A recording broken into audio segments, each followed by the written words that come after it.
اللهم صل على محمد وعلى آل محمد كما صليت على إبراهيم وعلى آل إبراهيم إنك حميد مجيد. اللهم بارك على محمد وعلى آل محمد كما باركت على إبراهيم وعلى آل إبراهيم إنك حميد مجيد. أعوذ بالله من الشيطان الرجيم. بسم الله الرحمن الرحيم. وَإِذْ فَرَقْنَا بِكُمُ الْبَحْرَ فَأَنْجَيْنَاكُمْ وَأَغْرَقْنَا آلَ فِرْعَوْنَ وَأَنْتُمْ تَنْظُرُونَ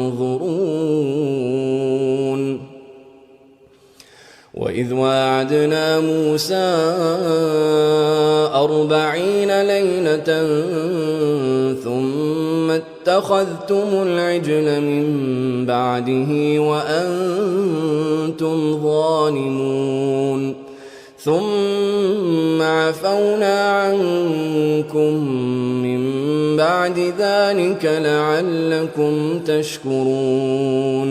وَإِذْ فَرَقْنَا، اور جب بنی اسرائیل مخاطب ہیں، اللہ تعالیٰ فرما رہے ہیں یاد کرو اس وقت کو جب فرقنا ہم نے پھاڑ دیا بیکم تمہارے لیے البحر سمندر کو، دونوں طرف سے پانی کو روک کے سمندر میں راستہ بنا دیا. فَأَنْجَيْنَاكُمْ، بس ہم نے تمہیں نجات دی. وَأَغْرَقْنَا، اور ہم نے غرق کر دیا آل فرعون، فرعون کی قوم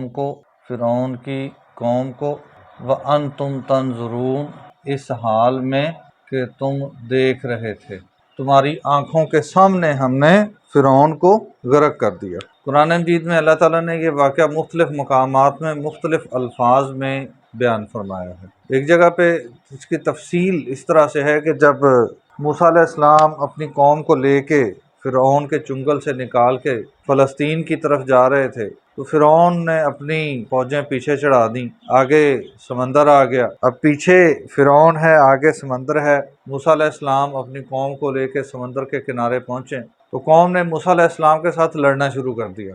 تورات اور انجیل میں یہاں تک لکھا کہ موسیٰ علیہ السلام کے ساتھ ہاتھا پائی شروع کر دی کہ تم نے ہمیں مروا دیا. پہلے ہم کم از کم زندہ تو تھے، چاہے اس کی غلامی میں تھے، اب تو اس قابل بھی نہیں رہیں گے، اب تو وہ ہمیں مار دیں گے کیونکہ آگے ہمارے پاس کوئی راستہ نہیں ہے. تو اس کیفیت میں جب بظاہر آپ کو کوئی راستہ نظر آ بھی نہیں رہا اور امکان بھی کوئی نہیں ہے، اگر ہم اس دنیا کے قوانین کو سامنے رکھ کے دیکھیں تو یہ دنیاوی قانون کے مطابق راستہ تو نہیں نہ بنتا جس طرح سے وہ راستہ بنا.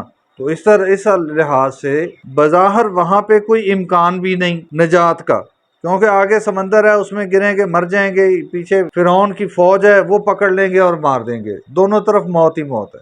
اس کیفیت میں کہ جب آپ کے ساتھی آپ کے گلے پڑے ہوئے ہوں، پریشانی کا یہ عالم ہو کہ وہ اپنے حواس کھو بیٹھے ہوں اور دونوں طرف موت نظر آ رہی ہو، تو اس وقت اللہ تعالیٰ کی ذات پہ بھروسہ کرنا اور یہ کہنا ان ربی سیہدین، کہ بالکل اللہ تعالیٰ مجھے راستہ دکھائے گا، میرا رب مجھے راستہ دکھائے گا. یہ توکل ہے، یہ ہے اصل توکل، کہ جب آپ کے پاس ذرائع موجود نہ ہوں، وسائل موجود نہ ہوں، چاروں طرف سے آپ گھیرے جا چکے ہوں اور بظاہر آپ کے پاس بچنے کا کوئی راستہ موجود نہ ہو، اس وقت آپ اللہ کو پکاریں اور اللہ سے امید بھی رکھیں. تو یہ ہے توکل، اللہ سے توکل اور امید بھی رکھیں پورے یقین کے ساتھ. اللہ سے دعا بھی کریں تو پورے یقین کے ساتھ. کبھی بھی اللہ سے یہ دعا نہ کریں کہ یا اللہ اگر تو چاہے تو دے دیں، نہیں. اللہ سے مانگنے کے لیے بچے کا انداز ہمیشہ ذہن میں رکھیں. بچہ جب بھی مانگتا ہے اپنے والد سے، اپنی والدہ سے، تو کیا کبھی اس نے کہا ہے کہ اگر تجھے پسند ہے تو دے دے؟ نہیں، وہ ضد کر جاتا ہے. اس کے لیے کوئی بھی حربہ استعمال کرنا پڑے وہ کرتا ہے. وہ آپ کے جسم کو چمٹ جاتا ہے، ٹانگیں پکڑ لیتا ہے، تھپڑ کھا لیتا ہے، لیٹ جاتا ہے، روتا ہے، مکر بھی کرتا ہے، ڈرامے بھی کرتا ہے، لیکن وہ کبھی یہ نہیں کہتا کہ اگر آپ کو اچھا لگتا ہے تو دے دیں، نہیں تو رہنے دیں. اور آپ مجھے بتائیں اگر وہ آپ کو یہ کہے تو آپ مجبور ہو جائیں گے اس کو دینے کے لیے؟ مانگیں پورے یقین کے ساتھ. اور یہی انداز تھا حضرت موسیٰ علیہ السلام کا کہ جب فرعون چڑھ آیا تو موسیٰ علیہ السلام نے اللہ تعالیٰ پہ یہ بھروسہ رکھا کہ انشاءاللہ اللہ مجھے راستہ دکھائے گا، تو پھر اللہ تعالیٰ نے اس دنیا کے قانون کو بدل دیا، قانون کو بدل کے پانی کو روک دیا، جو کبھی اس سے پہلے رکا نہیں اور اس کے بعد بھی کبھی نہیں رکا۔ وہاں سے راستے دے دیے، اور لمحوں میں جو چند لمحے پہلے پانی رکا، قانون بدلا، اگلے ہی لمحوں میں اسی پانی نے اس فوج کو، اس لشکر کو ڈبو دیا۔ تو اللہ تعالیٰ بنی اسرائیل کو یہ چیزیں یاد کرا رہے ہیں کہ اللہ کی ان طاقتوں کو، اللہ کے ان انعامات کو یاد کرو جو تمہارے اوپر گاہے بگاہے، لمحہ بلمحہ، ہر آئے دن تمہیں انعامات سے نوازا۔ اور انعام یاد رکھو کہ جب تم مرنے مرانے پہ آ گئے تھے، زندگی تنگ پڑ گئی تھی، تمہارے لیے راستے بند ہو گئے تھے، تو اللہ نے تمہیں راستہ دے کے اسی راستے میں، اسی سمندر میں فرعون کو غرق کر دیا۔ اور یہ بھی کوئی کتابی بات نہیں ہے، تمہاری آنکھوں کے سامنے غرق کیا۔ وَأَنْتُمْ تَنْظُرُونَ، اور تم دیکھ رہے تھے۔ وَإِذْ وَعَدْنَا، اور جب، اور یاد کرو اس وقت کو جب وعدنا، ہم نے وعدہ لیا موسیٰ علیہ السلام سے، 40 لیلۃً، 40 راتوں کا، یعنی موسیٰ علیہ السلام کو 40 راتوں کے لیے بلایا کوہ طور پہ، تو پیچھے سے تم نے کیا حرکت کی؟ ثم، پھر اتخذتم، تم نے بنا لیا، العجل، بچڑا، من بعد ہی، ان کے بعد، جیسے ہی وہ چلے گئے اللہ کے بتائے ہوئے مقام پہ اللہ سے ملاقات کے لیے، تو تم نے پیچھے سے کیا کیا؟ ان کی عدم موجودگی میں بچڑا بنا لیا۔ وَأَنْتُمْ ظَالِمُونَ، اور تم تھے ظلم کرنے والے۔